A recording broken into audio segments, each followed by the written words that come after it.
তো Oppo A3X এর ঝলকে পুরা নেট দুনিয়া কাঁপতেছে। এই মোবাইল দিয়ে নাকি জুলি গাড়া যায়, তারপরে এই মোবাইল দিয়ে পাথর ডাঙ্গায় ভাঙা যায়, তারপর আরও অনেক বড় বড় কাজ এটা দিয়ে করা যায়। মেন কথা হলো ভাই, আমি কি আসলে একটা মোবাইল নিচ্ছি নাকি একটা হাতুড়ি নিচ্ছি? আমার তো হাতুড়ির দরকার নাই। 17,000 টাকা বাজেট দিয়ে 8 মেগাপিক্সেল ক্যামেরা, তারপরে 17,000 টাকা বাজেট দিয়ে সেলফিতে আমি 5 মেগাপিক্সেল ক্যামেরা তো চাই নেই ভাই। 17,000 টাকা বাজেট দিয়ে তারপরে half HD plus display 700x1500, কি দরকার ভাই? এটা তো কিছুই নাই, শুধু একটা 45 ওয়াট চার্জ দেওয়া এই হাতুড়ি ডাঙ্গা মোবাইল দিয়ে আমার কি দরকার?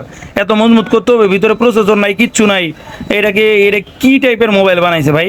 এর থেকে তো টেকনোর ওই যে Go 1 মোবাইলটা ভালো, যেটাতে 11,000 টাকা দিয়ে পাওয়া যাচ্ছে। আমি বুঝলাম না এই মোবাইলটাতে কি দিছে, যে ওই কোম্পানির লোককে গাঞ্জা টাঞ্জা খায়া এটা কি চালু করছে নাকি, আমি এটাই বুঝলাম না। আপনারা যারা এই মোবাইলটা নিতে যাচ্ছেন 16-17 হাজার টাকা দিয়া, কখনো ভুলে নেবেন না কোয়ালকম স্ন্যাপড্রাগন 4 Gen 1 প্রসেসরটা আছে। এটা একেবারে নিউ, একদম নর্মাল প্রসেসর। এটা এই সেটটার সাথে ভালোভাবে অপটিমাইজই না। মোবাইলটা নিয়ে লেগি মনে হচ্ছে কাঁপতে কাঁপতে চালু হচ্ছে ভাই।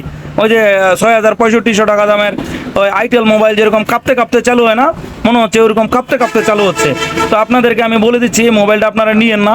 এই মোবাইলটার শুধুমাত্র লুকটা দিছে আর এত পারফরমেন্স দিছে।